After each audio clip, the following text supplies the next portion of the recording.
costumbres, vamos a hablar de lo que se habla de las sucesiones, lo que se habla de lo respectivo en la parte de utilidad pública, como nosotros estuvimos hablando en la parte de nuestro ordenamiento jurídico, cuando estuvimos hablando de la primera parte de las declaratorias de utilidad pública de los bienes inmuebles, eso también se tiene que estipular como una limitación.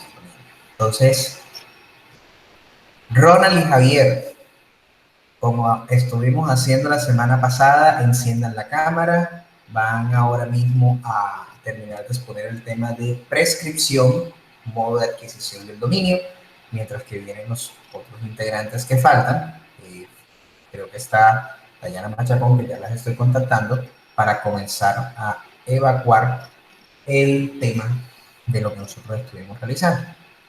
Como estuvimos así, vamos a estar en silencio todos, yo voy a apagar la cámara por conectividad y muchachos, por favor, proyecten sus diapositivas y comiencen a explicarle a sus compañeros el tema de prescripción.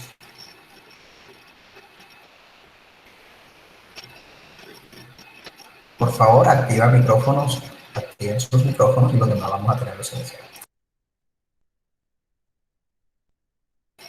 Y realicen su presentación, por favor.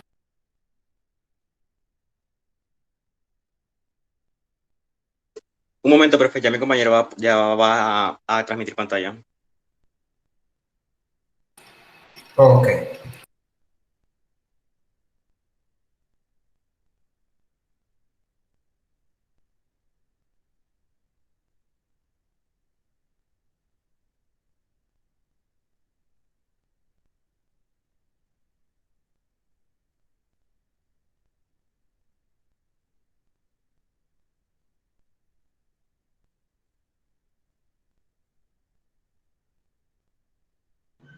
No sale.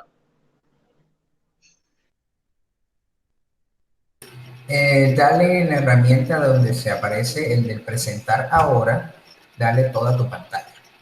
Y le das doble clic a la imagen que te muestra al compartir pantalla y ya te puede dejar de mostrar la visualización.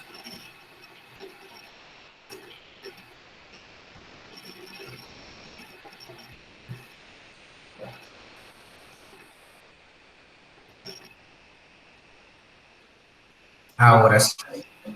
Listo. Vale.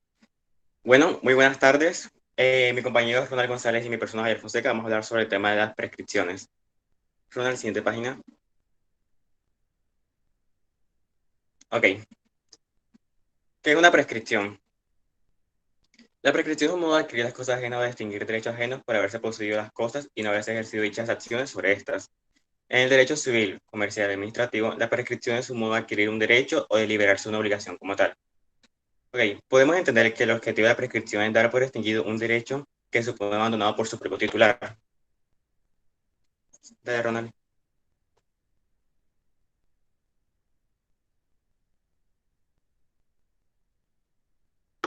Bien, la prescripción adquisitiva o de un dominio se puede denominar como aquella que tiene una forma para adquirir una propiedad o dominio de bienes, muebles y bienes de muebles, ¿vale?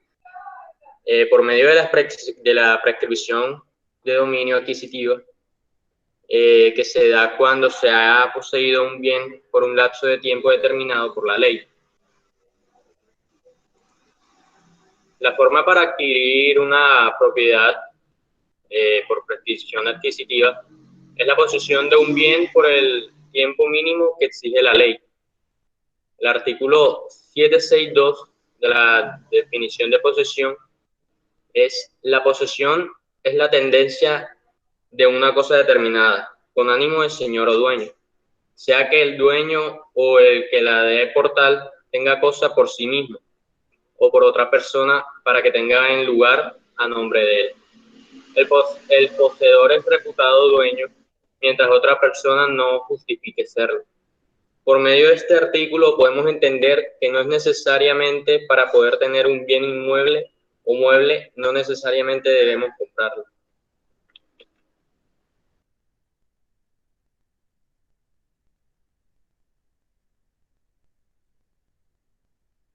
Javier, por favor, enciende tu micrófono. Javier, enciende tu micrófono que no te escuchamos.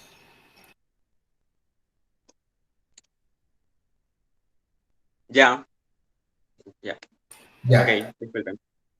Antes de entrar con los derechos susceptibles de prescribir, quiero darle una pequeña explicación sobre la prescripción extintiva, que va un poco conectada con la anterior. Ok, la prescripción extintiva es un modo de extinguir los derechos y acciones a consecuencias del transcurso de un lapso de tiempo determinado por la ley, sin que el titular de esos derechos y acciones haya ejercido dominio sobre ellos.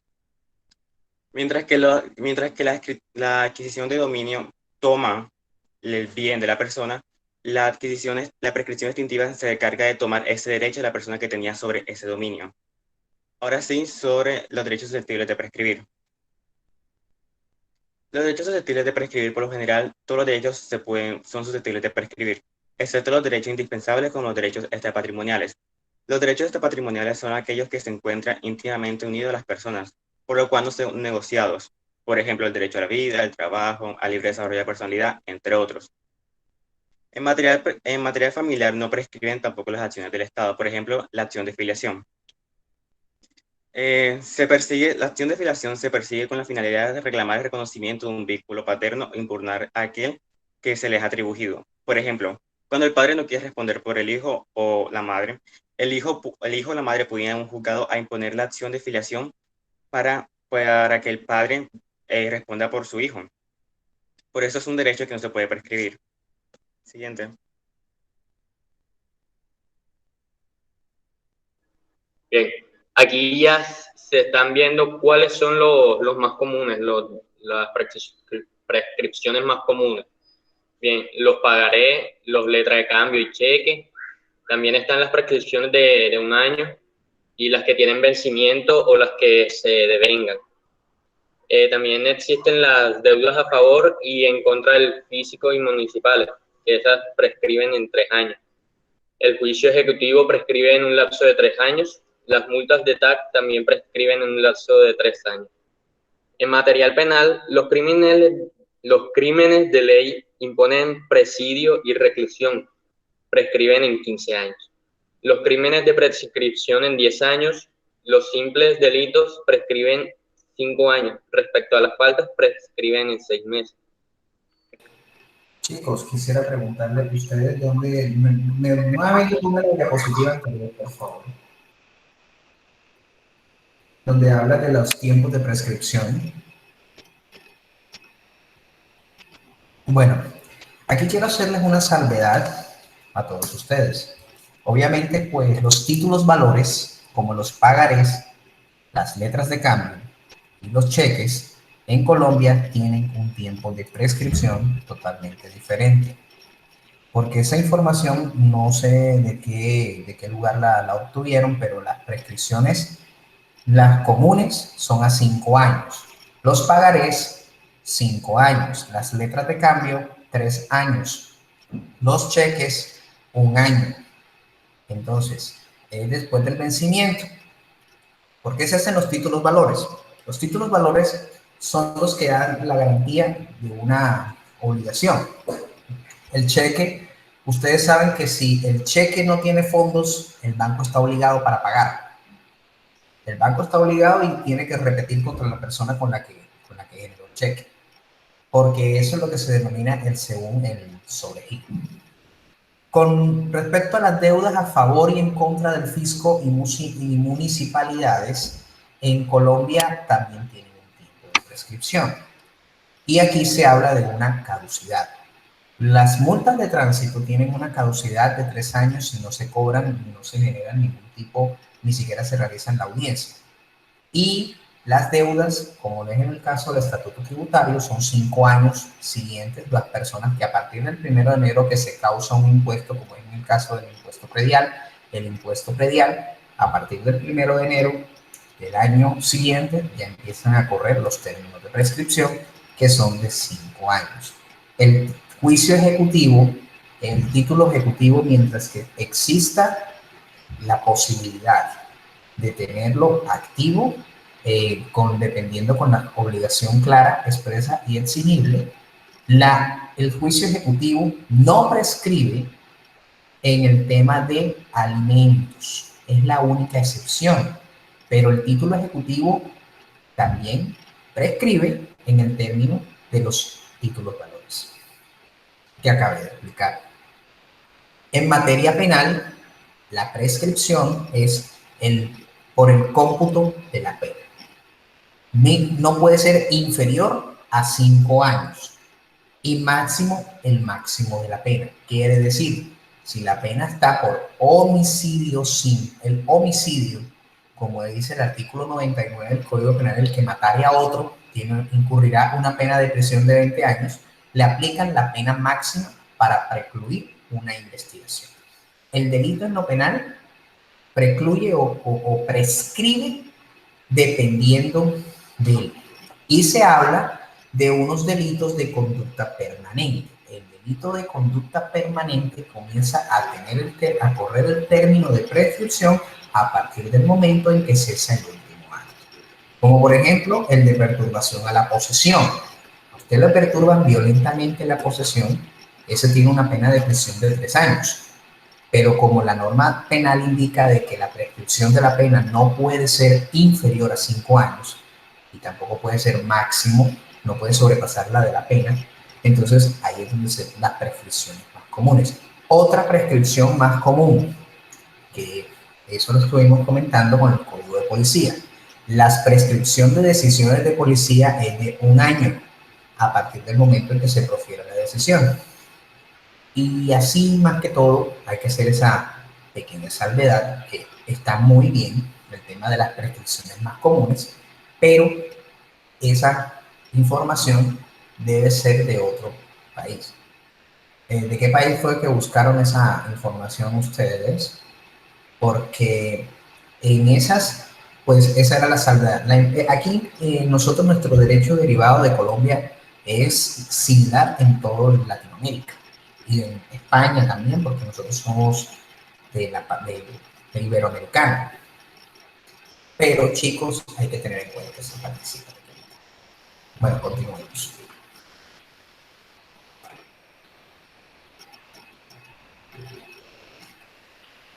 Pueden mantener los expositores los micrófonos abiertos. Vale, Ronald, siguiente página, por favor.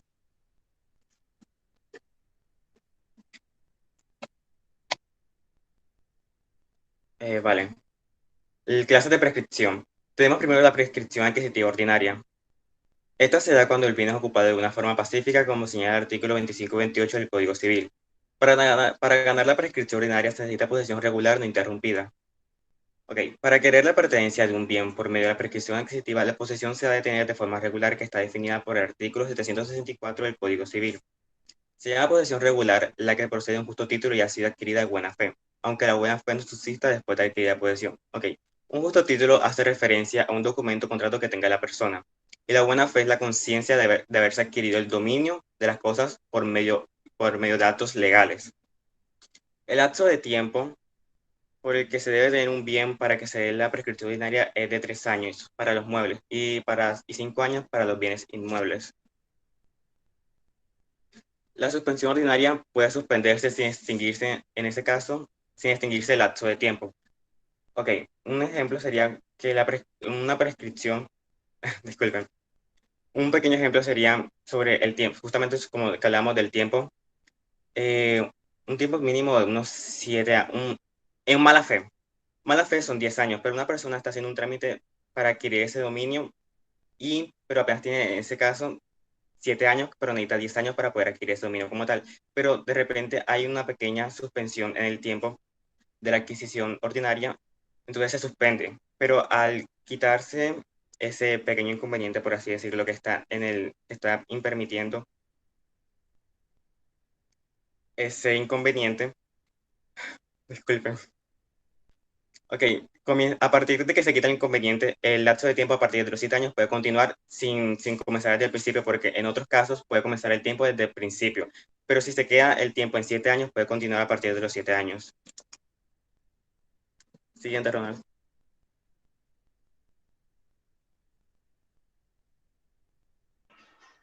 Bien, aquí está la prescripción adquisitiva extraordinaria. Es aquella donde el dominio se da cuando el bien es poseído de forma irregular, o sea, cuando no se da con un justo título. En el artículo 2531, el dominio de cosas comerciales se ha ido adquiriendo por la prescripción ordinaria. Puede serlo por la extraordinaria, bajo las reglas que van a presentarse ahora. 1. Para la prescripción extraordinaria se es necesario un título alguno. También se debe presumir en ella de derecho la buena fe.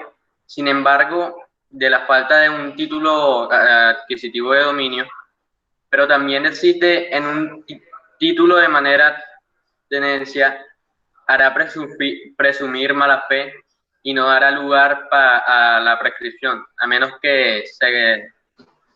menos de concurrir estas dos circunstancias.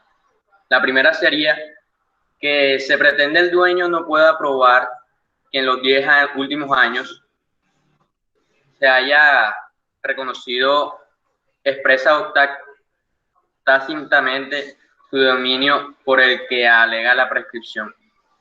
Otro caso sería que el que alegue la prescripción pruebe haber poseído sin violencia, clandestinidad ni interrupción por el mismo espacio de tiempo. El requerimiento también.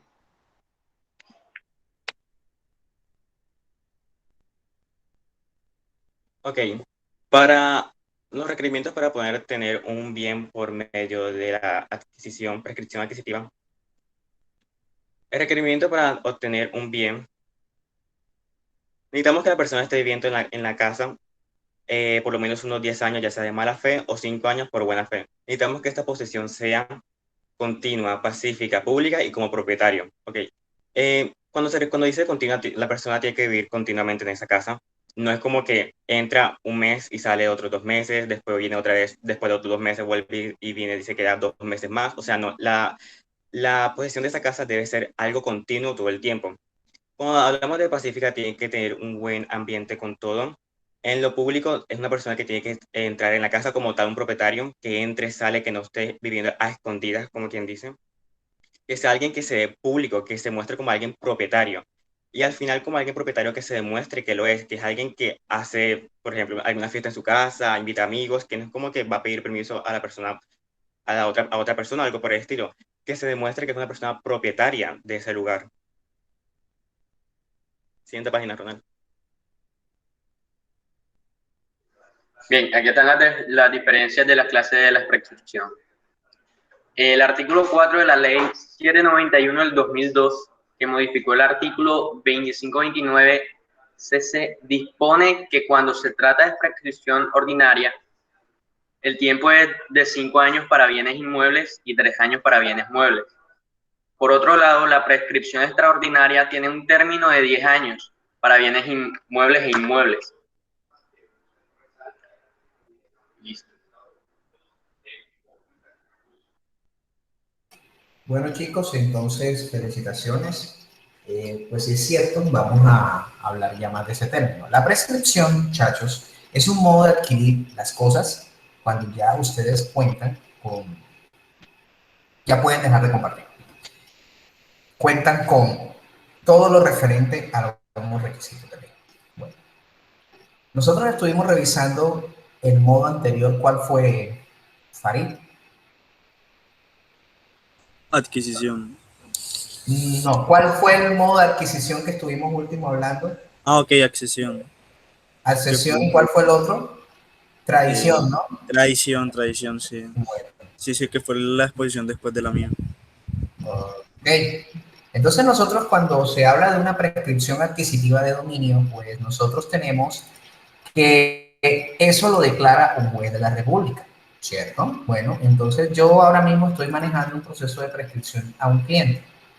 Entonces, ese proceso de pertenencia que tiene que registrarse en el folio de matrícula matriz en el cual uno quiere pretender pues la adquisición de ese bien. Puede ser de una posesión pacífica e ininterrumpida como lo muestra en la norma que es después de 10 años, de manera continua, no discontinua. Quiere decir lo que dijeron los compañeros, que usted no puede entrar, como por decir, un horario de oficina de 8 a 12 y de 2 a 6 y dejar el resto del vecino. Pero no.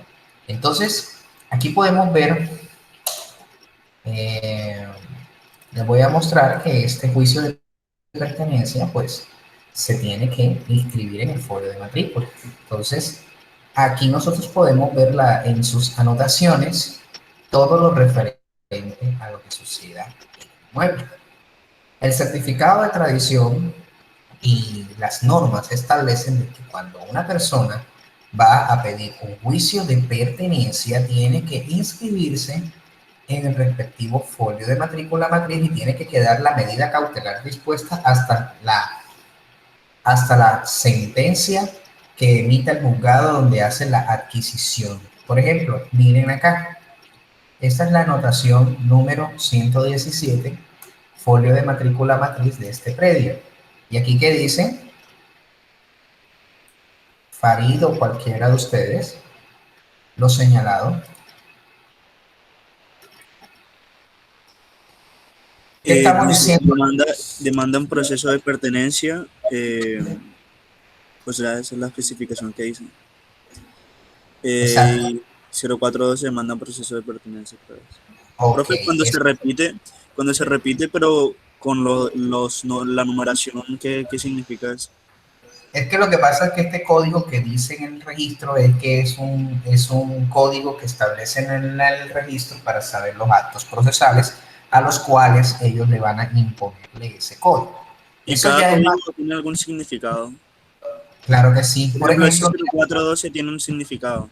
Exacto. El 0841 dice cancelación de referencias de providencia judicial. Okay. Y aquí dice declaración judicial de pertenencia parcial. Dice compraventa, hay unos dicen 792, cancelación de embargo, 401, hay un embargo, o cualquiera de los actos como el de compraventa. Mira, por ejemplo, venta parcial. Esos códigos notariales y los códigos que establezca la Superintendencia de Notariado y Registro a través de la ley 1579 establecen los códigos que tanto mencionan en un certificado de tradición. Bueno, entonces, por ejemplo, tenemos aquí que en esta tradición tenemos lo que se denomina una sentencia. Esta sentencia que emite un juzgado donde le adquieren el proceso de pertenencia a lo que nosotros tenemos, es que el juez de la República te dice la cabida y linderos y le dicen y le piden al registro, bueno, ordénese la inscripción, pero no lo hacen en el mismo folio de matrícula, sino que aperturan uno nuevo. Vamos a dejar el otro abierto enseguida de una vez. Mire lo que dice el juzgado. Este es un oficio del juzgado 31, que es el proceso como tal ordinario de pertenencia. Y le dicen, señor Oficina de Registro de Instrumentos Públicos, a quien corresponde, comunico a usted mediante providencia dictada del 11 de julio del 2013, se ordenó aclarar la sentencia de fecha 29 de julio del 2010, para lo cual me permito anexar copia del auto mencionado que obre dentro del folio de matrícula 50S 116659. Ese fue el folio de matrícula que acabamos de ver, que fue el de matriz. Y el folio de matriz nos dice lo siguiente, nos dice esto: atendiendo solicitud presentada al memorial donde antecede, observa el despacho que, de conformidad con el artículo 310, es posible cualquier tiempo de corrección de errores puramente aritméticos o de alteración de palabras. Corrige la sentencia y nos dice: pese a lo expuesto en la providencia, el despacho considera evitar que para efectos de la sean ilusorios en la Oficina de Registro de Instrumentos Públicos de cumplimiento a lo dispuesto en los oficios, números tales y tales, se le aclara que el inmueble citado al proceso con referencia a número tal, ubicado en la tal dirección, dicen los linderos y con que limita en el norte, en el sur, en el oriente y en el occidente, además de sus medidas establecidas en metros en metros cuadrados y metros lineales del sistema decimal. Entonces, esta sentencia se inscribió en el certificado de tradición. Este certificado de tradición dice, lo abre la sentencia del 29 de julio del 2010, declaración judicial de pertenencia. Pero, como yo les dije a ustedes, en este proceso tuvimos un error. El error fue que no habían puesto los linderos, que mire que aparecía antes esto, que decía área no consta.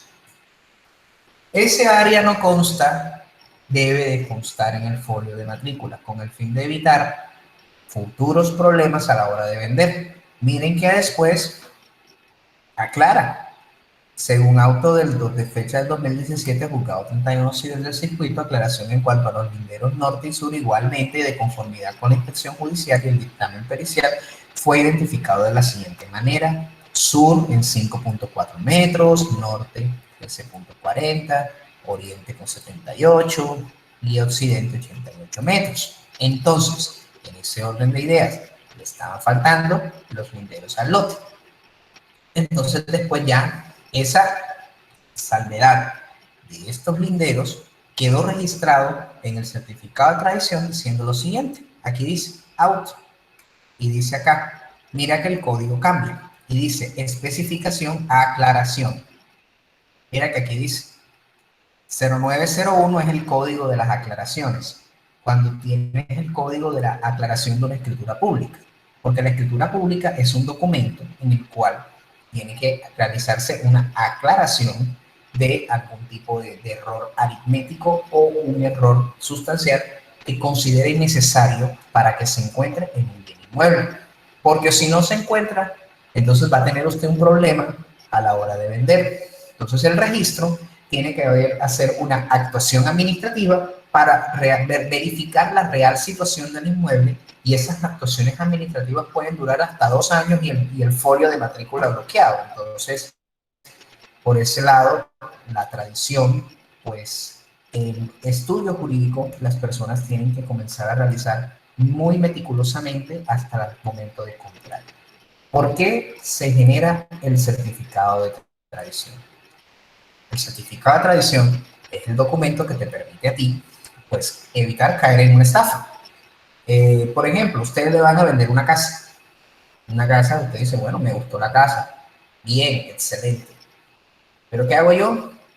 Yo le digo al cliente siempre, no sea tacaño, compra un certificado de tradición. ¿Vale 22,000 pesos? Sí, vale 22,000 pesos, no importa, cómpralo. ¿Por qué le digo que lo compre? Porque ahí es donde se ve que tiene el inmueble. Cuando empieza y me dice, cabe de lindero, ver escritura tal, y yo, bueno, vaya a la notaría, compre esa escritura simple y completa. Simple y completa es una copia simple de la escritura que contiene que protocolizarla. Con el fin de evitar, bueno, le dicen, bueno, la casa mía mide 900 metros cuadrados, lindero norte, sur, este, oeste, y donde se encuentre protocolizado. ¿Por qué? Porque sucede lo que ha pasado en muchísimas ocasiones, que las prescripciones adquisitivas de dominio, inclusive, uno tiene que solicitar ante el registro un certificado especial de pertenencia. Ese certificado especial de pertenencia cuesta 37,000 pesos. Ahí el registrador certifica quién es el último propietario que se encuentra en el inmueble registrado. En el último, entonces, ¿por qué? Aquí se empieza a hacer lo que estoy haciendo yo, la demanda de un proceso en contra de una entidad que abandonó un lote, y entonces mi representado, pues, tiene los presupuestos para que le otorguen la prescripción adquisitiva de dominio. Entonces, tenemos, por ejemplo, que cuando usted presenta una demanda de pertenencia, usted le establece al señor juez, le dice, señor juez, la prescripción de este bien inmueble de manera extraordinaria, y establece unos presupuestos. Esto se los muestro de manera para que los podamos ver como algo de manera académica, pero normalmente eso es lo que nosotros visualizamos. Un proceso de pertenencia es uno de los procesos en donde uno puede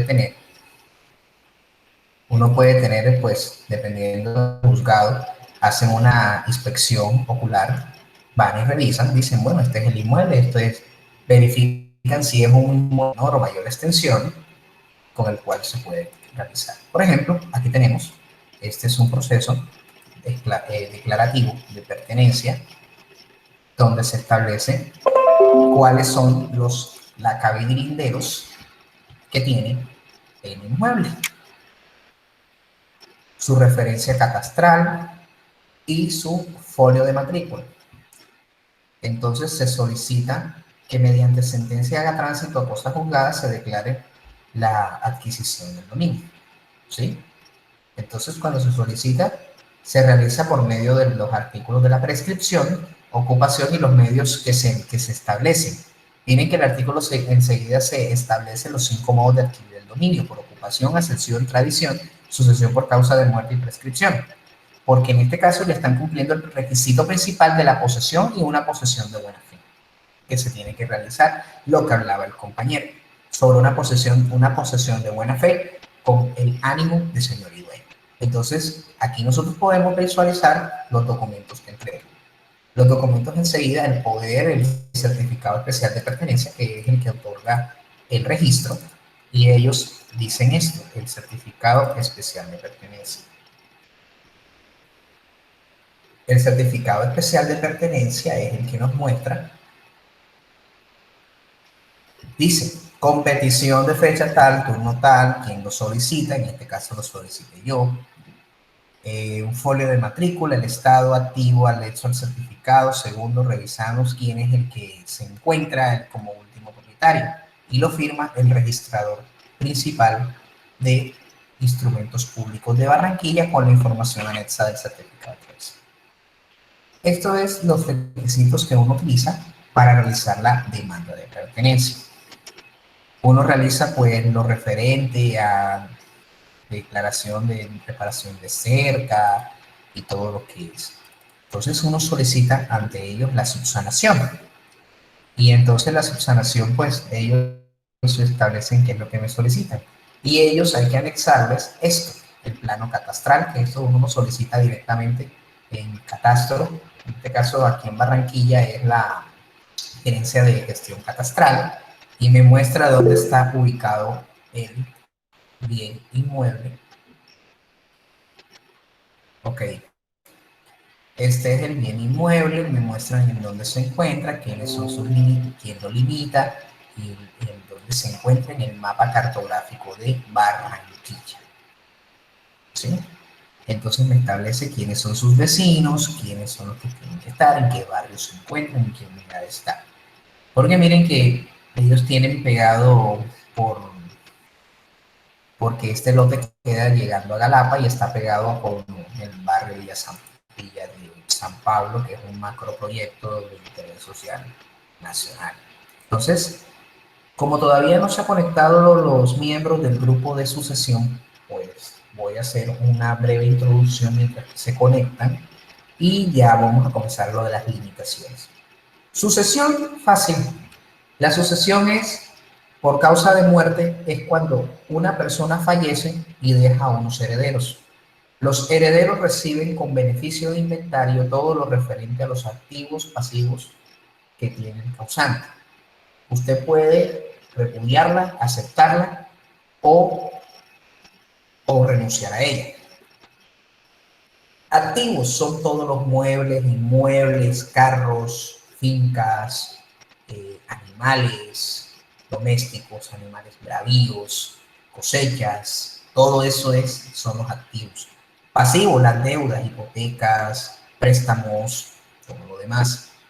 Se apertura un proceso de sucesión en un juzgado de familia, siempre y cuando exista por mutuo acuerdo entre las partes hacer el proceso de sucesión por notaría.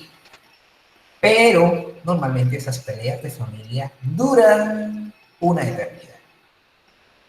Una de las sucesiones más sonadas en Colombia, las dos sucesiones más sonadas ahora mismo son las de los cantantes Joe Arroyo y Diomedes Díaz, en el cual estos personajes tuvieron hijos por fuera. Entonces, no han podido aperturar su sesión porque tienen que estar haciéndole a cada rato pruebas de ADN para saber si es hijo o no.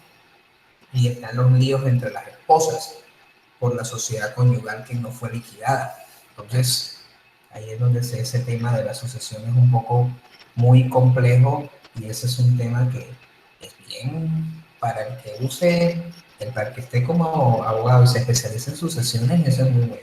En el sentido de que una sucesión puede usted cobrar fácilmente. Si usted lo hace con lo más barato, que es el 10%, puede estar cobrando, se puede estar ganando hasta como 100 millones de pesos. Porque normalmente las sucesiones son costosas. Y más cuando son de ese índole, cuando uno hace todo ese inventario de todo lo que tiene un causante. Entonces, esos procesos se vuelven muy interesantes. Sobre todo porque usted en esos procesos usted puede pedir como medidas cautelares que ninguna de esas personas que estén poseyendo los bienes los pueda vender hasta que no se haga el juicio de sucesión.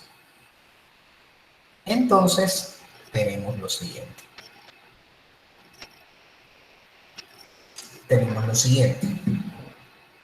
¿Quiénes pueden suceder?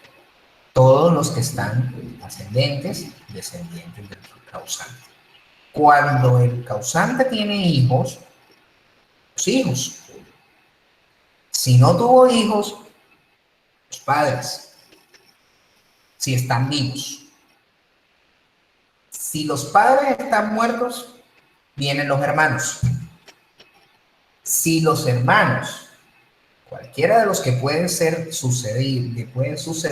y está fallecido, los hijos del causante pueden también heredar. En este caso, los sobrinos, siempre y cuando esté el causante en la línea sucesoral, pueda ser. Otra causal de que no puedan heredar, cuando atenten contra la vida de la persona. Eso automáticamente es una causal de desheredad. Y no. Si usted intenta matar a su papá, a su mamá, ya perdió el año. Porque ahí la norma es clara y dice que automáticamente el que atente contra la vida del progenitor se considera una causal de desheredamiento. A pesar de que usted está digno para suceder. Lo mismo pasa cuando el padre voluntariamente establezca en un testamento las causales para desheredarlo. Eso lo puede hacer un padre a través de un testamento. Si no lo hace, pues usted sería el principal para poderlo suceder. Entonces, para el caso de los hijos, todos los descendientes. Si el descendiente que es un hijo fallece y deja hijos, esos hijos pueden reclamar el causante cuando se abra la sucesión. Por eso es que las sucesiones, cuando se abren, se emiten unos edictos. Esos edictos se publican en los periódicos y se publican en prensa radial, prensa escrita, y también en un registro nacional de sucesiones y un registro nacional de emplazados, con el fin de que puedan ejercer sus derechos de defensa y contradicción y que deban de manifestar porque tienen que tener derecho a una sucesión. Ese proceso es un poquito complicado, un poquito largo, pero de todos modos eso lo establece el Código Civil. Bueno, en el día de hoy la clase, cuando ya pues el grupo se pueda conectar y nos pueda explicar más a fondo sobre las sucesiones, vamos a hablar un poco sobre las limitaciones. ¿Qué entienden ustedes por limitaciones? Limitaciones a la hora de de adquirir dominio. Nosotros tenemos los modos de adquirir el dominio, pero ¿qué nos da en el uso y en el goce de esa propiedad? ¿Qué entienden por limitación? Algo que no podemos hacer por determinada causa. ¿Correcto? Una limitación a la propiedad se da de manera voluntaria o de una manera impositiva, ¿cierto? La manera impositiva es que te lo imponga una persona en contra de tu voluntad. Las únicas, el Estado colombiano y las empresas de servicios públicos, como es en el caso de las servidumbres. Las servidumbres son imposiciones que van en contra de tu voluntad. Porque a ti, si eso se necesita, pues obviamente la demanda que va a un juzgado con respecto a que te limiten tu propiedad y tú tienes un proceso de servidumbre, la empresa de servicios públicos puede demandarte y decirte, te impongo en tu inmueble una servidumbre, te vale tanto y yo te la voy a pagar. Porque eso depende de cómo es el proceso y el metraje que impone directamente la servidumbre. Otras voluntarias, por ejemplo, cuando colocas o construyes ciertas cosas. Bueno, vamos a que la limitación a la propiedad o el derecho de dominio. Cuando nosotros hablamos de una limitación, son actos que impiden que se realicen entre otros en el inmueble. Es decir, como su nombre indica, indican y limitan la propiedad y deben ser cancelados cuando se cumpla cierto requisito, plazo o condición. Quiere decir que las limitaciones no pueden ser para siempre, en algunos casos. La primera de ellas, en un proceso de sucesión. Se da adjudicación de sucesión de derechos de cuota. La sucesión es un modo de adquirir el dominio de las cosas, por medio del cual los herederos suceden al causante en todos sus derechos y en todas sus obligaciones. Esta adjudicación se da en la asignación por causa de muerte que hace la ley o el testamento para suceder sus bienes a una persona difunta, de manera que si el causante es el titular de derechos de cuota sobre el inmueble, en esto se trata. Volvemos a la tradición. Vamos nuevamente a mostrar lo que ya yo había mostrado de la sucesión. Los derechos de cuota. Ustedes saben que cuando hay una sociedad conyugal vigente, a la esposa le corresponde el 50% del bien relicto, que en este caso puede ser la casa, todo lo referente a lo que se compró dentro de la sociedad conyugal. Eso es, y tiene que registrarse en los inmuebles. Cuando es en inmuebles, se tiene que registrar. ¿Por qué? Porque eso lo obliga la norma a que tiene que ser así. Entonces, pues, revisemos el tema de lo que nosotros vamos a ver, de la tradición de este folio de matrícula. Tenemos que, nos dice que cuando se adquiere un inmueble, tenemos la obligación de registrar todo acto jurídico en el certificado de tradición. Pueden ver anotación número 2, Farid. Ok, dice, anotación número 2, notaría segunda hora, especificación, adjudicación y sucesión. Bueno, y miren que aquí establecen quiénes son los que adjudican en sucesión. Y estos son los que adjudican en estos casos. En este caso que estamos viendo en el certificado de tradición, está la esposa, que es Campo Gamboa Leonor, y Tocarruncho son los hijos del señor causante, Tocarruncho Calderón González. Esas son las adquisiciones que se dan por sucesión. Tenemos la adjudicación de la nuda propiedad, que es la sucesión de la nuda propiedad, lo que estuvimos hablando a principio de los modos de adquirir el dominio cuando se adquiere la nuda propiedad separada del goce de la cosa. Entonces esa asignación se da a la que hace ley el testamento para suceder una persona. tenemos la adjudicación del subsuelo con antecedente registral. Bueno, yo sé que ustedes me van a preguntar qué es adjudicación del subsuelo con antecedente registral. Antes de la Constitución de 1991, donde hablaba de que el Estado colombiano es el propietario del suelo y del subsuelo y de la plataforma continental y los títulos y de las minas. Pero cuando una persona tenía una cédula real, porque antes se hablaba de cédula real, la cédula real es un antecedente registral de una familia. La cédula registral de una familia.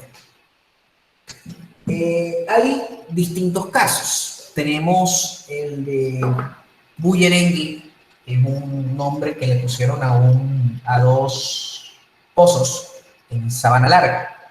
Bullerengue 1 y Bullerengue 2, que son de la familia Inás. El Estado colombiano descubrió petróleo y gas en esa zona, pero obviaron ese pequeño detalle de que ellos son los propietarios porque ellos tienen un subsuelo con antecedente registral.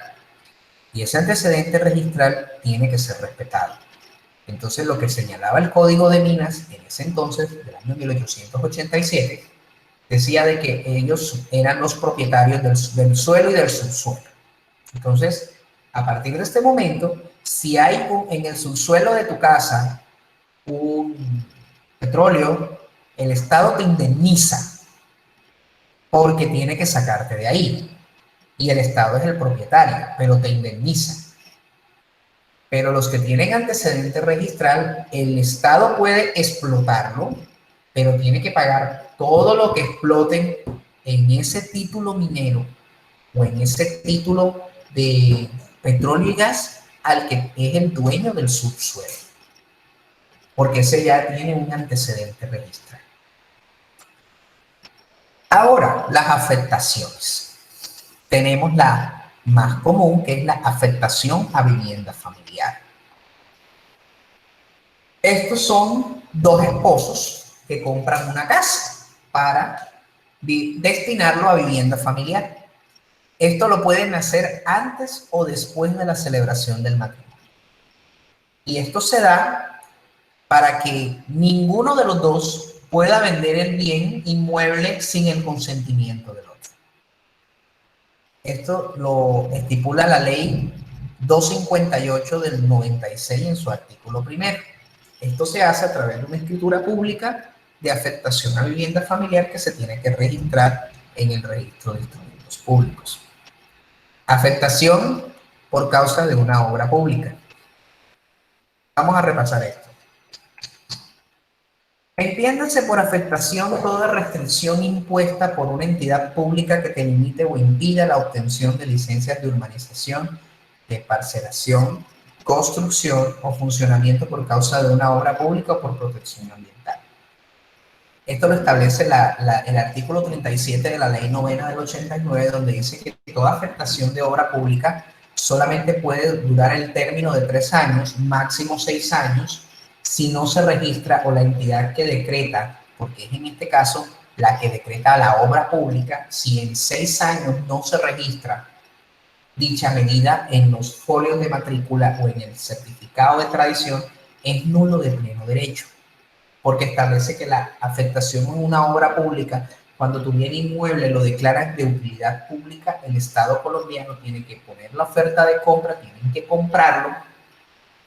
Si tú accedes a la compra, ellos te pagan. Si no, te hacen el proceso por expropiación de vía administrativa, pero esa expropiación por vía administrativa se puede tardar más de 4 o 5 años. Pero si ya a los 6 años de cumplirse la norma, la obra pública no se concluye, el registrador de oficio tendría que cancelar.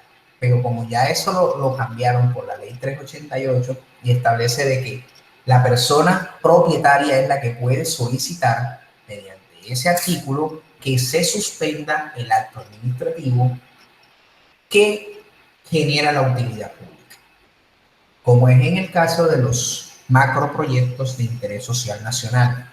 Hay un macroproyecto que se llama Ciudad del Bicentenario en la ciudad de Cartagena, que todavía está en construcción, es uno de los macroproyectos más grandes del país. Pero como ese es un proceso muy largo, ellos lo hicieron que declararan, el Ministerio de Vivienda declaró de utilidad pública todos esos lotes, un área de 478 hectáreas, pero no lo han terminado de construir. Y eso fue hace más de 12 años. Y como esas resoluciones no fueron registradas en los inmuebles, esas son nulas de pleno derecho, porque no están registradas en los inmuebles y ya no se pueden registrar. Y esa obra pública, ya en este caso, pues esas afectaciones, si la hubiesen tenido, ya tendrían nulidad de pleno derecho. Bueno, otras que son voluntarias, como la propiedad horizontal. Como su nombre lo indica, la propiedad horizontal y los condominios. La constitución del régimen de condominio es un derecho real que pertenece a varias personas sobre un bien inmueble proindiviso, que en este caso que es división, y es un reglamento de propiedad horizontal, la forma de dominio que hace objeto de propiedad exclusiva o particular determinadas partes de un inmueble de propiedad común, ciertas áreas del mismo destinadas a uso o servicio común de todos los copropietarios. Pues usted vive en un conjunto residencial. Eso se denomina una propiedad horizontal. Usted tiene unas áreas comunes. Las áreas comunes son el lobby, gimnasio, piscina, un solario, un barbecue, ascensores, pasillos, escaleras. Todo eso es lo que constituye una propiedad horizontal. La propiedad horizontal constituye de una administración. Esa administración se encarga de cobrarle a todos los copropietarios una cuota de administración para el sostenimiento de las áreas comunes. Por eso se denomina propiedad horizontal. Es todo lo referente a lo que está dentro del conjunto residencial. Tenemos también cuando se hacen los cambios en la copropiedad. El reglamento de propiedad horizontal o los bienes de áreas comunes o unidades privadas, es necesario contar con el consentimiento de los copropietarios reunidos en asamblea, y las normas que regulan el régimen determinan el quórum y las instancias en las que deben de decidir y de la toma de decisiones. En los conjuntos residenciales, por ejemplo, donde yo me encuentro en la oficina, las casas son de color amarillo, pero esto que también está regulado, usted no le gusta el color amarillo, pero listo, usted tiene, ¿no? Y usted quiere cambiar el color de la fachada y usted dice que el amarillo no, que tiene que ser blanco. No. Para que pueda existir el cambio y las modificaciones, tienen que hacerse en asamblea para el cambio de colores. Que se pinten las fachadas de las casas todas del mismo color. Todas se tienen que pintar del mismo color, porque eso es lo que establece la propiedad. Entonces tenemos que para estos cambios, los inmuebles sometidos al régimen pueden optar por acogerse al régimen de la ley 1985. Pero todo se tiene que elevar a escritura pública y que tiene que inscribirse en el registro. Nuevamente, vamos a la tradición.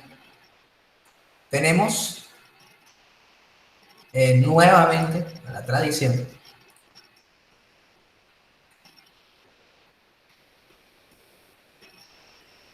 Lo que habla la norma, que para efectos del registro tiene que registrarse la propiedad horizontal. Este certificado de tradición que les tengo que mostrar, este es de un conjunto residencial que se llama Villanova. Y miren que en la anotación dice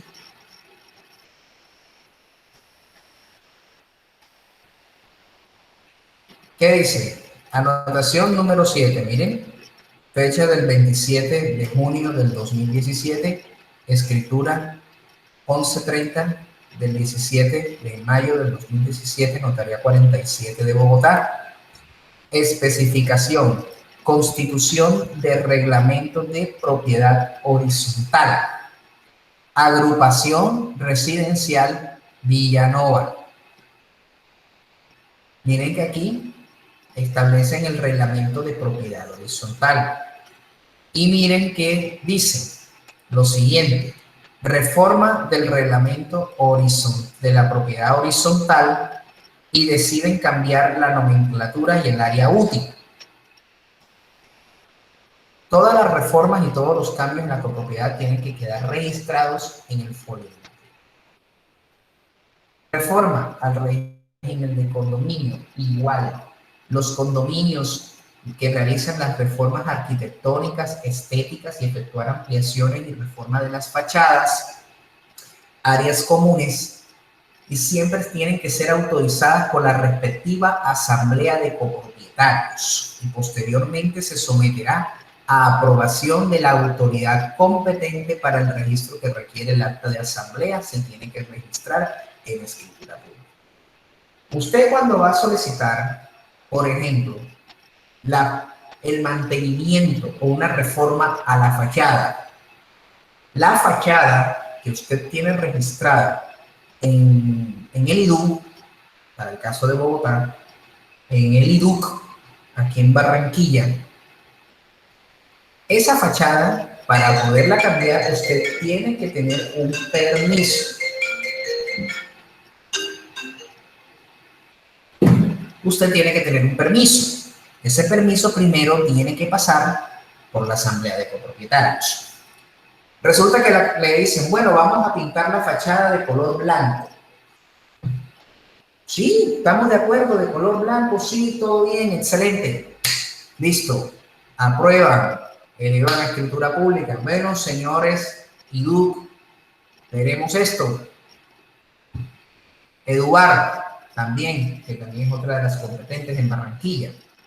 Tenemos esta escritura, queremos hacer estas reformas, por favor, dennos el permiso. Y ellos, en el registro de la Secretaría de Hábitat, que aquí la maneja el IDUC y lo maneja EDUAR, que son los espacios de desarrollo urbano, inscriben la respectiva reforma que tiene ese conjunto residencial. Las reformas que se hagan al reglamento de propiedad horizontal. Cuando se reforma, cuando los propietarios reunidos en asamblea con el previo cumplimiento y requisitos y formalidades para tal fin establezcan en el mismo reglamento. La reforma debe aprobarse por la Asamblea General de Propietarios y protocolizarse en la misma notaría donde se encuentra registrado el reglamento de propiedad horizontal e inscribirse en la respectiva oficina de registro de instrumentos públicos. Lo que nosotros estuvimos viendo ahora en el certificado de tradición que les acabo de mostrar, tiene que ser registrado el reglamento de propiedad horizontal. Ahora, adición al régimen de propiedad horizontal, consagra el conjunto integrado por etapas. Cuando un conjunto se desarrolla por etapas, la escritura de constitución deberá indicar esta circunstancia y regular dentro de su contenido en el régimen general del mismo la forma de integrar las etapas subsiguientes o los coeficientes de la copropiedad de los bienes privados de la etapa en que se conforman, con los cuales tendrán carácter provisional. ¿Ustedes creen que dónde se puede presentar esta situación de los conjuntos integrados por etapas?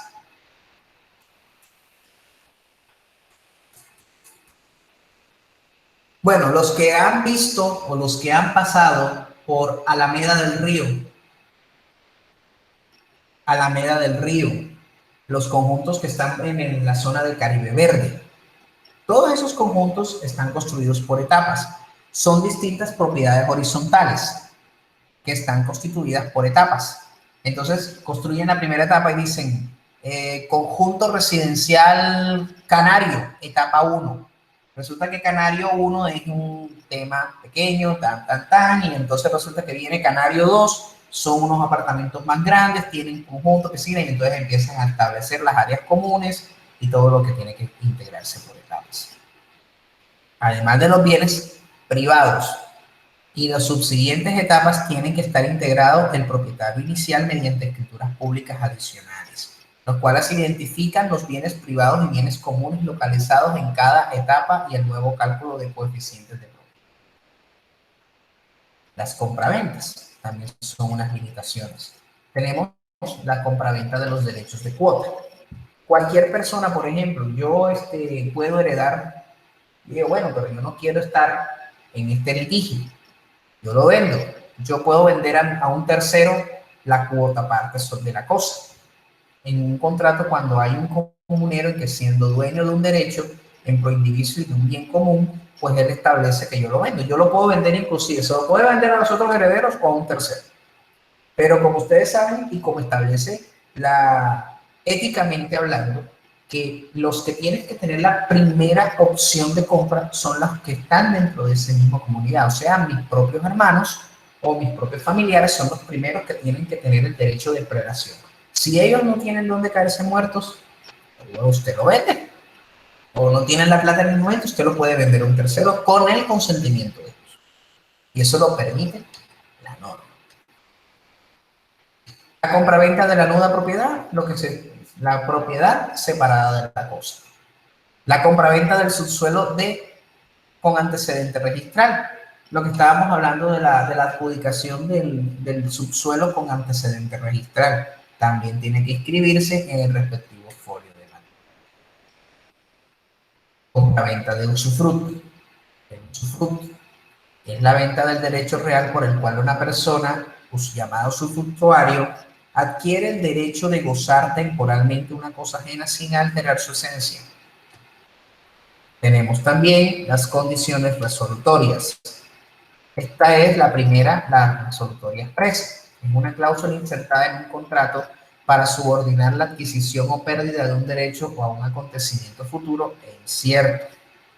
Es inscribible cuando se expresen en los apartes la encuentro. ¿Cuál puede ser? La condición resolutoria es que usted no puede vender el inmueble porque ya se encuentra asegurado. O usted ya aseguró el vendedor, el comprador. La condición resolutoria suspendiva, que se llama a suspender mientras no se cumpla una condición. Y ciertas constituciones varias. Tenemos la constitución de un fideicomiso civil. Se llama propiedad fiduciaria y está sujeta al gravamen de pasar a otra persona por el hecho de verificarse su condición. La constitución de la propiedad fiduciaria se llama fideicomiso y el nombre se da también a la cosa constituida como propiedad fiduciaria.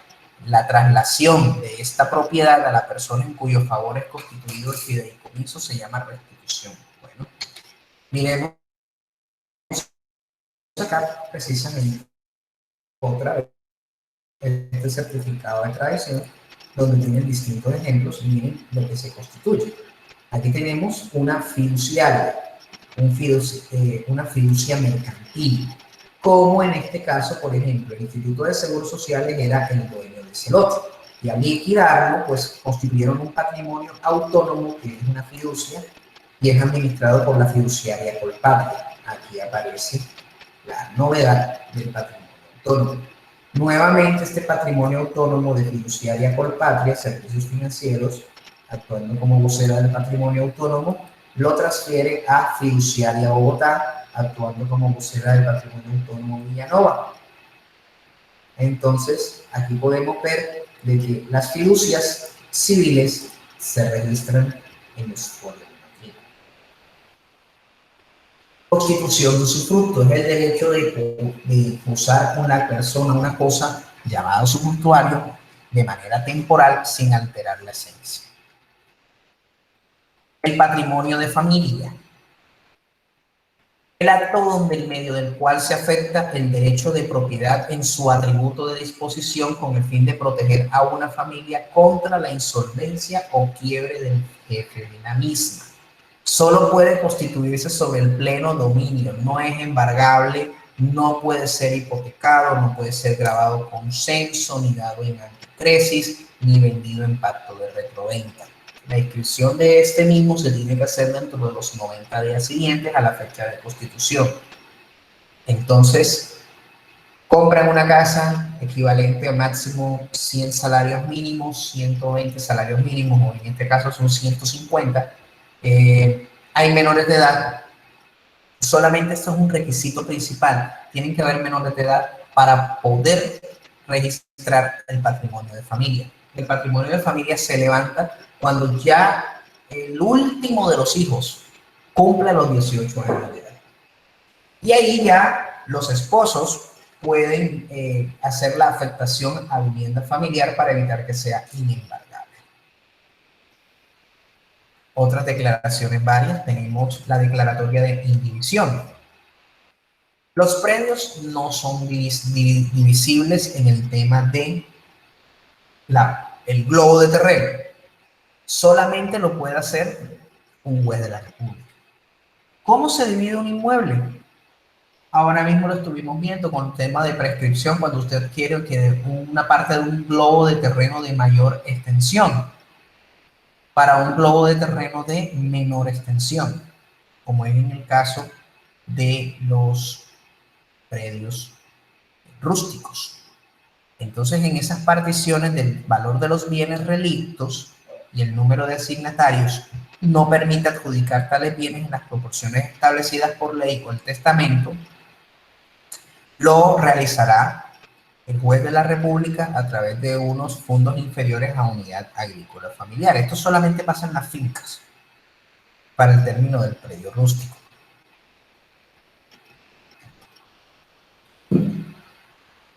El derecho de habitación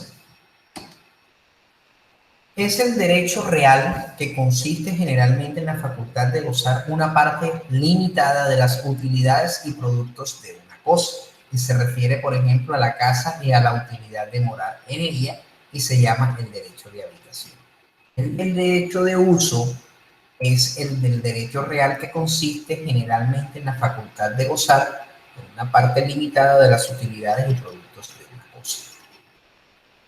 Deslinde y amojonamiento. Bueno, yo sé que ustedes se reirán, pero aquí en Barranquilla usamos comúnmente la palabra mojón para decir otra cosa. Pero el término mojón es para deslindar o alinderar un bien inmueble.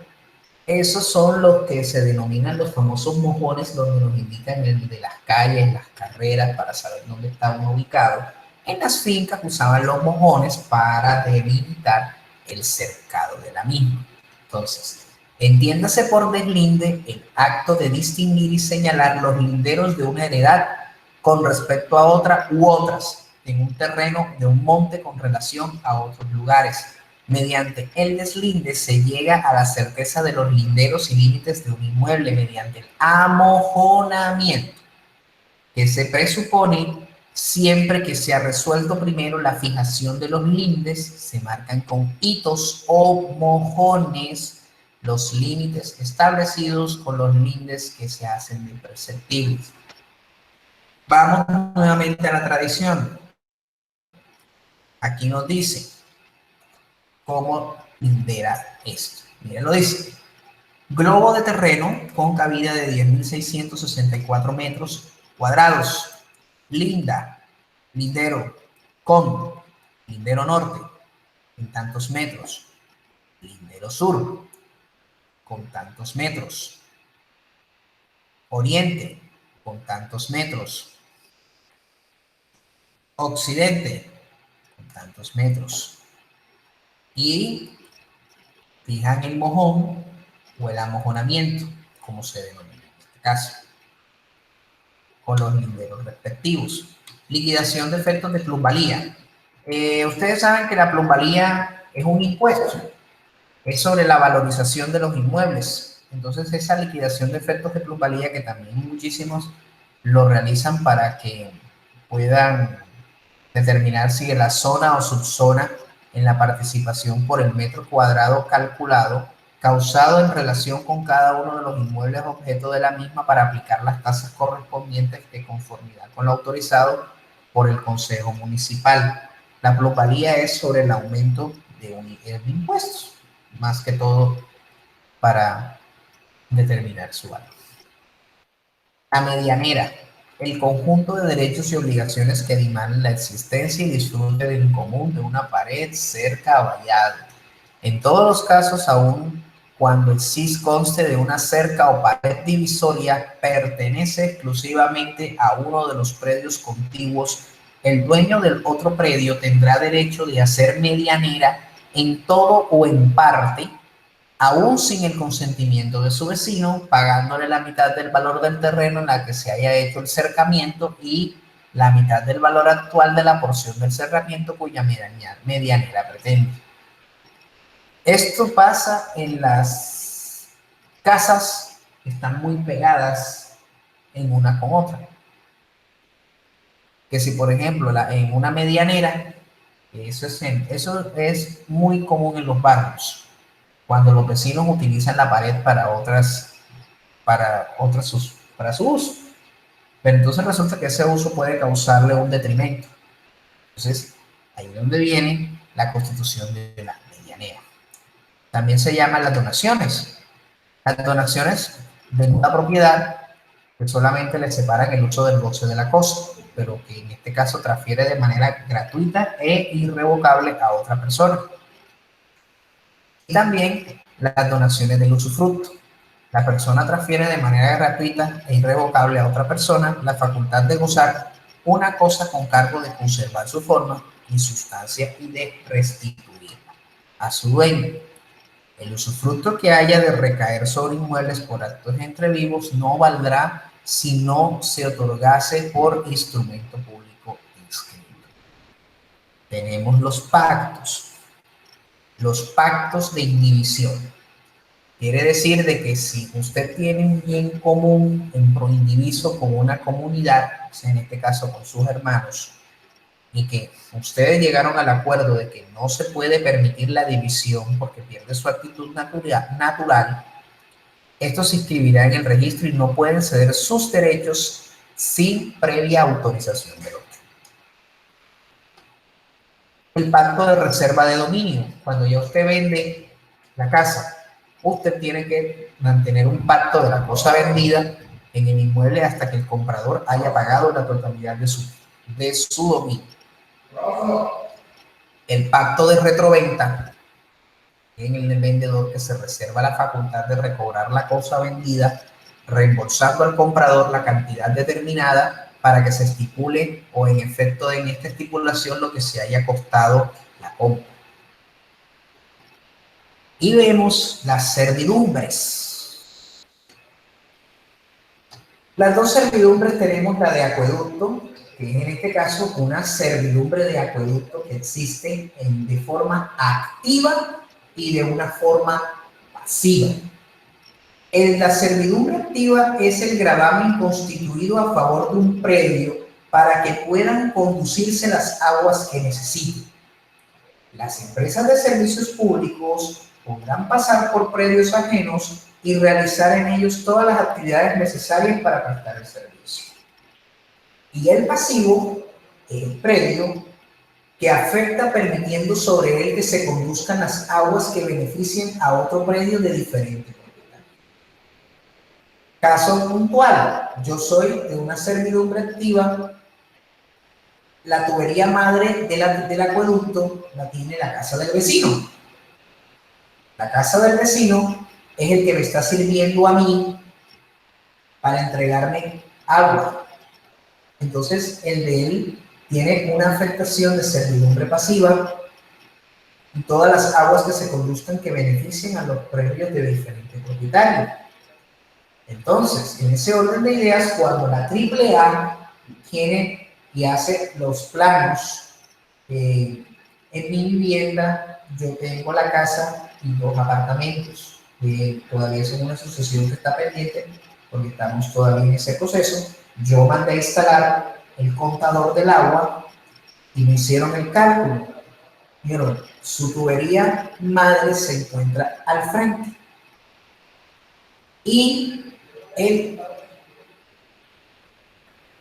vecino tiene un piso costoso y la AAA lo que me dice: usted le va a costar la instalación dependiendo de el piso que tenga la persona, ya que como pasa, él la tubería tienen que reventar al piso del vecino para poder instalar lo que denominan el topo o ellos le dan el término técnico, no lo manejo, pero sí ellos instalan un topo que es el que hace la conexión del tubo madre con el tubo suyo y es el que le genera el agua. Entonces ellos tienen que partir y tienen que coger una maquinita para hacer el corte de la calle donde se encuentra hasta el lugar del tubo.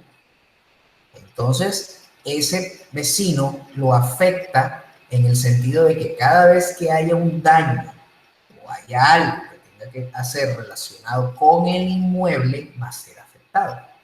Obviamente la AAA le tapa todo, le deja todo como está, porque eso es lo que está. Lo mismo me pasó en estos días, el vecino de Gases del Caribe mandó a instalar, hizo otro apartamento y mandó a instalar un contador de gas. Y en mi casa pasa el contador, la tubería del gas. Entonces, ya eso es otra servidumbre que vamos a ver, pero es el mismo caso análogo con respecto a lo que estamos hablando de las aguas. Lo mismo pasa con el alcantarillado, que es de aguas negras, la misma situación, la que constituye a favor de un predio permitiendo la salida de las aguas sobrantes, y el que sufre el predio en el cual el sujeto está permitiendo la salida de aguas negras sobrantes. La servidumbre de aire no es la del aire común, para que tengan en cuenta. Permite realizar y mantener las horas necesarias para la eficiencia y segura ventilación.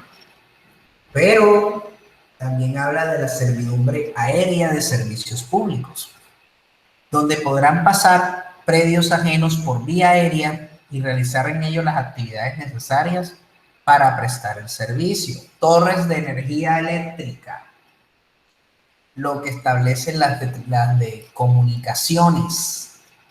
Esas son las servidumbres de aire. Servidumbre de energía eléctrica son todas las entidades públicas que tienen a su cargo la construcción de centrales generadoras eléctricas, líneas de conducción, de interconexión, transmisión y prestación de servicios públicos y de distribución eléctrica. La facultad no tiene los predios afectados por vía aérea o subterránea o superficial, las líneas de transmisión y distribución de fluido eléctrico, ocupar las zonas objeto de servidumbre, transitar por los mismos, adelantar las obras, ejercer vigilancia, conservación y mantenimiento y emplear los demás medios necesarios para su ejercicio. Esta se da la mayoría en las fincas. Las fincas en donde las empresas de servicios públicos instalan los postes, instalan las torres de energía eléctrica, tenemos que tener esa imposición de servidumbre para que pueda conducir la energía eléctrica. Más que todo se presenta en este tipo de situaciones, y lo mismo en los conjuntos. Los conjuntos residenciales, por etapas, también tienen que generar una servidumbre eléctrica para el sostenimiento y la instalación inclusive de transformador. Miren, por ejemplo, y tiene que estar registrado. Aquí tenemos que Codensa, es la empresa que aparece acá.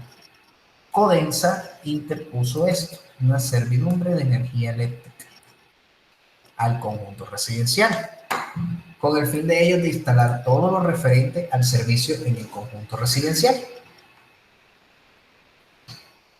Servidumbre de gasoducto. Conjunto de actividades ordenadas a la distribución del gas, combustible por tubería u otro medio, desde un sitio de acopio de grandes volúmenes o desde un gasoducto central hasta la instalación del consumidor final, incluyendo su conexión o medición. Yo tengo en mi casa una servidumbre de gasoducto. Todo lo referente al gas, la tubería donde pasa la interconexión del gas natural, esas tuberías es la servidumbre de gasoducto. Cuando sea necesario, las empresas que prestan los servicios podrán pasar por los predios ajenos por vía subterránea y superficial los cables o tuberías, ocupar temporalmente zonas que requieren esos predios para remover cultivos y en general todas las actividades para prestar su servicio. Y en las líneas de distribución de gas combustible podrán atravesar los ríos, caudales, líneas férreas, puentes, calles, caminos y cruzar acueductos, oleoductos y otras líneas de conducción. Aquí en Colombia, hace como más de 10 años, sucedió una fuerte polémica con la empresa Promigas. Ustedes saben que el puente Pumarejo es uno de los puentes más transitados de la costa. Pero resulta que Promigas, en ese año, a raíz de una erosión en el río Magdalena, tuvieron que, para soslayar o para conjurar la emergencia, construir una tubería de gasoducto temporal en el puente Pumarejo. Construyeron la tubería y resulta que las personas que transitaban en el puente generó un caos en la movilidad en el sentido de que no podía pasarse a más de 30 kilómetros por hora. En un lugar transitado, en un puente de 2 kilómetros a 30 kilómetros por hora, créanme que eso es una pérdida de tiempo full en esos tiempos. Pues cuando me tocaba viajar a Santa Marta y a Bucaramanga, esa es la vía 1A para con la única vía para salir. Resulta que ahí comenzó la polémica. Entonces, por ese artículo que nos habla de la ley 142 de servicios públicos, donde nos podían usar las líneas de distribución de gas combustible.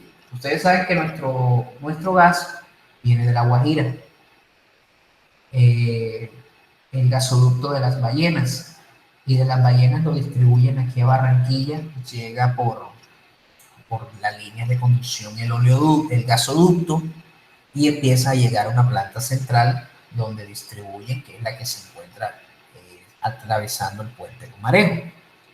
¿Y quiénes son los que tienen esas tuberías? Promigas es una de las dueñas de esas tuberías. Gases del Caribe es la empresa que distribuye comercialmente aquí en Barranquilla, y Gases de La Guajira, que también es otro distribuidor de gas, y otras empresas como Banti, la empresa de gas natural Fenosa, también la empresa Surtigas en Cartagena. Todas estas tienen que tener estas servidumbres de gasoducto y pueden ingresar de una manera subterránea y también pueden atravesar los ríos y caudales para mantener la distribución del gas. Servidumbre de luz. Tiene por objeto dar luz a un espacio cualquiera cerrado y techado. Se llama predio sirviente el que debe permitir el paso de la luz. El predio dominante es el predio que tiene derecho a ello. En este caso, la servidumbre de luz es lo que se denomina que usted tiene un segundo piso, y usted, obviamente, en el segundo piso, cuando usted hace el segundo piso, interfiere en un patio, por ejemplo, del otro. Entonces, tiene que también la servidumbre de luz existir. En el paso, tiene que darle paso a la luz para que pueda tener la persona, la luz. ¿No? La de oleoducto, como su nombre lo indica, transporte de petróleo. Lo establecen en los muelles, cargaderos y tuberías submarinas y fluviales. Otra, la servidumbre de tránsito. La servidumbre de tránsito activa se constituye a favor de un predio que no tiene comunicación con el camino público, permitiéndose su paso por el predio sirviente siempre que sea indispensable para su uso, beneficio del predio dominante. Y la pasiva se trata de un predio sirviente que sufre el gravamen para permitir la comunicación, el uso y bienestar de otro predio. Ese es como el caso de las fincas. Esto más que todo sucede en las fincas, para el paso normal de productos y para acceso al predio. La servidumbre ecológica es la política de protección ambiental y calidad de vida que aplican los gobiernos y de otras asociaciones que al denunciar la dilapidación o el agotamiento de recursos naturales y la civilización industrial y técnica luchando a favor del respectivo medio natural. Y aquí se habla de un especial ambiental, donde se denomina las denominación genérica, donde están comprendidas las afectaciones de los predios en razón de que se encuentran en áreas reservadas por las autoridades ambientales o a nivel internacional o regional, INDERENA, el Ministerio de Ambiente, corporaciones autónomas regionales y desarrollo sostenible a nivel local por las entidades territoriales, grandes centros urbanos, distritos y municipios, cuya finalidad es la de conservar y proteger y manejar y utilizar sosteniblemente los recursos naturales renovables. Entre otras, también tenemos las áreas de reserva forestal, protectora y productora y la protectora productora, las áreas de manejo especial, el distrito de manejo integrado, áreas de recreación, distritos de conservación de suelos, áreas y sistemas de parques nacionales, parques de reserva natural, área natural única, santuarios de flora y vía parque. Las reservas forestales y los parques regionales, otras que también tienen resultado en cumplimiento de compromisos bajo instrumentos internacionales, como Reserva de la Biosfera, Humedal de Importancia Internacional, Ramsar. Las afectaciones de los propietarios privados en los entes por competencia que impongan sobre estos inmuebles de propiedad privada para los fines de conservación, uso y sostenible de los recursos naturales renovables existentes, los mismos como las reservas naturales de sociedad civil, las servidumbres para el uso de recursos renovables y las servidumbres ecológicas. Esto se tuvo que implementar. Ustedes saben que, ¿cuál es la ciudad de Colombia que ha generado ciertas polémicas en los últimos años con respecto al manejo de los humedales? Bogotá.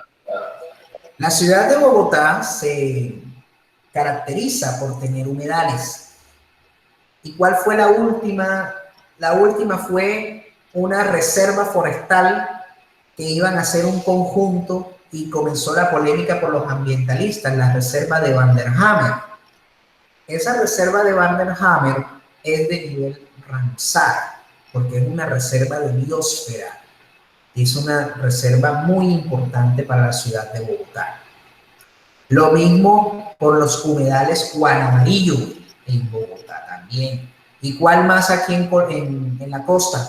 ¿Cuál se puede considerar también la zona de biosfera y de tipo Ramsar?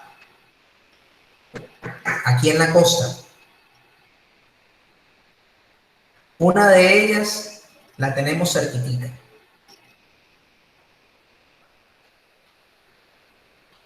Una de ellas, Sí, ya el Parque Tayrona.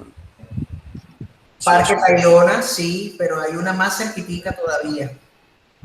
No sé, profe. Pasamos por ella todo el tiempo en carretera.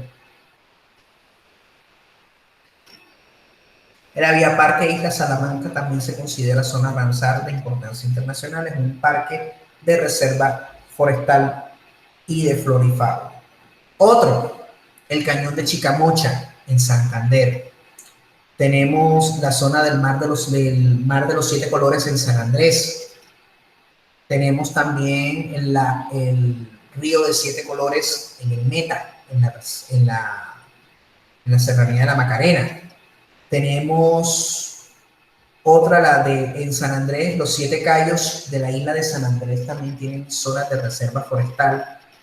Por eso es que existe un litigio con Nicaragua, porque quieren hacer la explotación de ciertos recursos naturales que pueden incidir en la reserva forestal de Uniquí, en San Andrés Isla.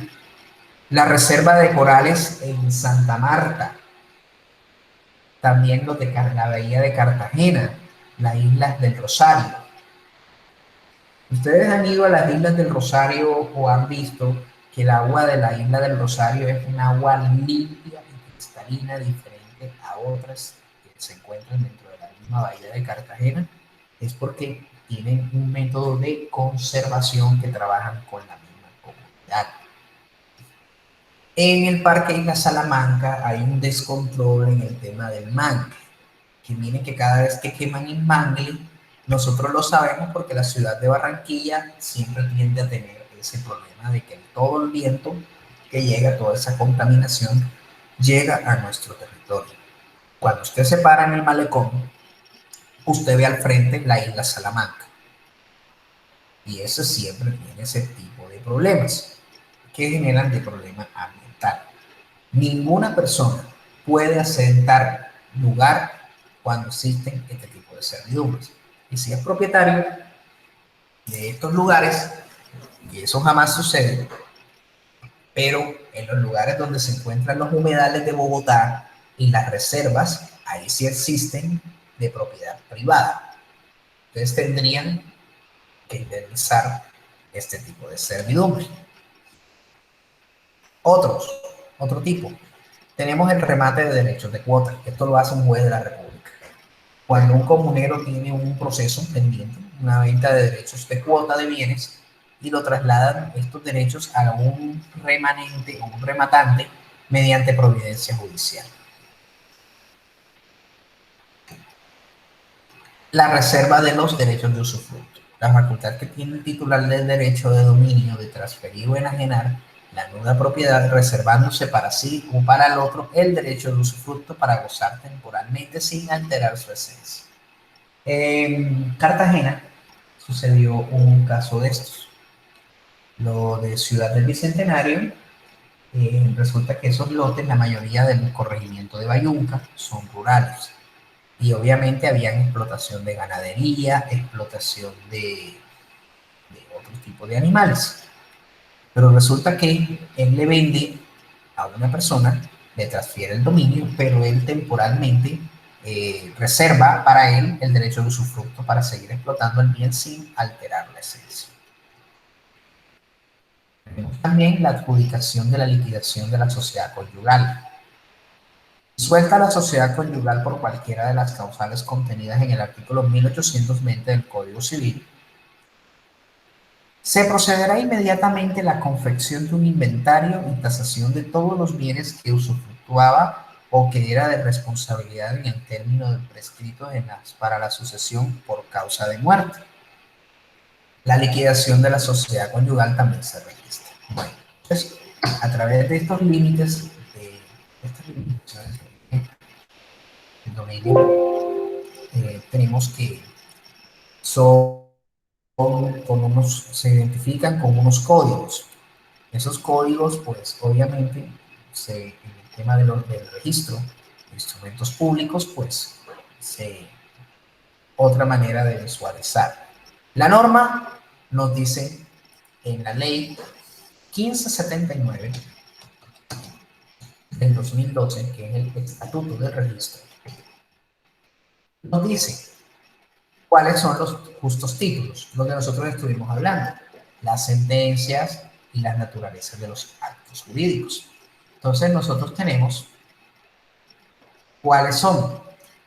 03, que es en este caso lo que tiene que se denomina las afectaciones.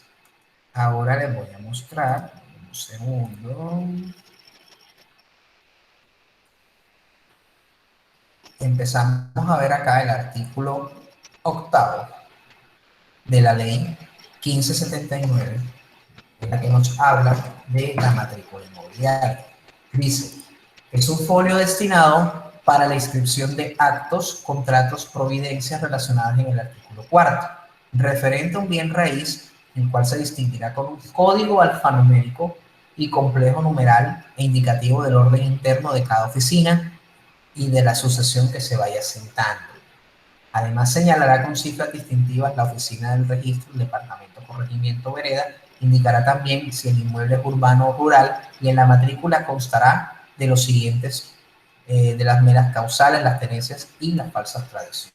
Entonces, tenemos acá todo lo que es para inscribir títulos que conlleven modos de adquisición, precisando el acto, contrato o providencia, se denomina tradición. ¿Cuáles son los que entran aquí? Las escrituras de compraventa, la escritura de compraventa parcial, la escritura de adjudicación de sucesión, la sentencia de pertenencia, la sentencia de sucesión en pro indiviso en caso de que se haya sido en un juzgado de familia. Tenemos los del Código 02, que son los gravámenes, hipotecas, que es lo que usted realiza como una garantía de un derecho real a un derecho personal, como el crédito, actos de movilización, decretos que concedan beneficio de separación, valorizaciones, liquidación en plusvalía. Tenemos los que hablamos ahorita. Todos estos que yo les acabo de decir son limitaciones y afectaciones, que son los que se denominan los códigos número 3, 03. La anotación de limitaciones como el del usufructo, uso, habitación, servidumbres, condiciones, relaciones de vecindad, condominio, propiedad horizontal, patrimonio de familia inembargable, adjudicación o afectación de vivienda familiar, declaración inminente de inminencia de desplazamiento forzado. Y tenemos 4, las medidas cautelares. Para anotación de medidas cautelares como embargos, demandas civiles, prohibiciones, valorizaciones que afecten la enajenabilidad, prohibiciones judiciales y administrativas. Aunque yo les hablé de la limitación por una causa de obra pública, ahora estas también entran como medidas cautelares, lo que es la oferta general de compra y la cancelación de la misma. Tenencia. Para inscribir títulos de tenencia constituidos por escritura pública o decisión judicial, como los arrendamientos, los comodatos, anticresis, leasing y derechos de retención. La palabra leasing que utilizan los bancos a usted le pueden adquirir propiedades. Usted le paga al banco mensualmente el leasing. Usted lo tiene porque usted tiene la primera opción de oferta de compra al finalizar el leasing. Cuando usted termina el leasing, el banco le genera una escritura de compraventa de su bien inmueble y le cancelan todos los gravámenes. Falsa tradición. Es la inscripción de títulos que conlleven a una falsa tradición, como la enajenación de cosa ajena o la transferencia del derecho incompleto sin antecedente propio de conformidad con el parágrafo segundo de este título. Cuando estuvimos revisando la tradición, que tiene que tener un justo título, tiene que tener un título antecedente. De lo contrario, el registro puede ponerlo como falsa tradición. Cancelaciones. Inscripción de títulos, documentos y actos que conlleven la cancelación de inscripciones contempladas en el literal B del artículo 4 de esta ley. La cancelación de embargos, la cancelación de medidas cautelares, la cancelación de providencias judiciales.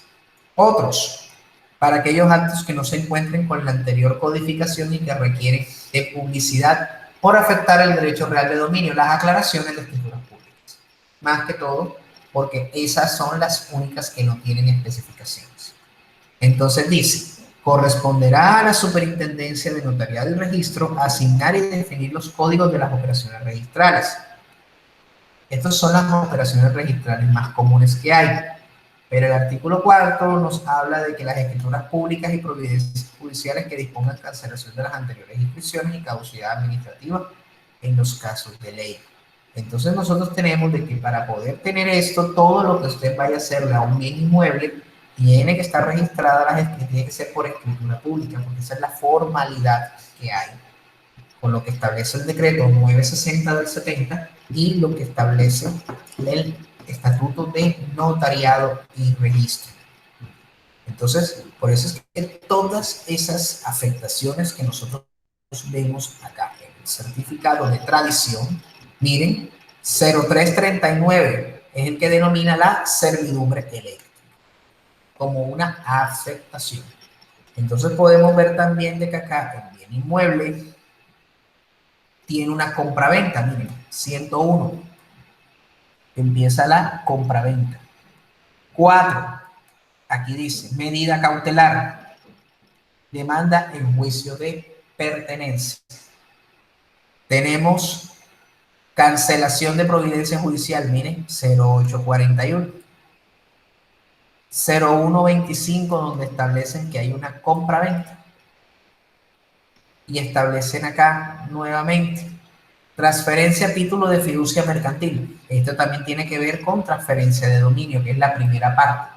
Los que empiezan por el código 01, que son todos los referentes a cancelaciones.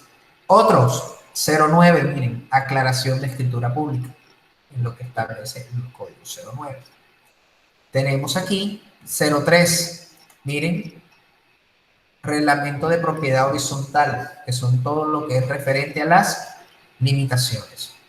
Entonces aquí habla de las reformas y miren que tiene que ser en la misma notaría donde se constituyó, miren, notaría 47, aquí pueden ver notaría 47. Lo mismo, otra reforma al reglamento de propiedad horizontal, que también lo establece, que tiene que ser en la misma notaría donde está la escritura. Y la servidumbre eléctrica también lo hicieron en la misma notaría, porque todo lo referente a la propiedad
chicos, se perdió la conexión acá, pues quisiera, ¿en qué fue lo último que se habló? ¿En qué quedé? Estaba mostrando el papel y estaba mostrando la parte de... miércoles se me olvidó el nombre, lo que yo siempre leo. El certificado de El tradición. certificado de tradición. Ah, bueno, pero ya yo había explicado el tema de los códigos. Sí, profe. Cuando usted me respondió lo preguntaba como a la mitad de la clase. Ok, bueno.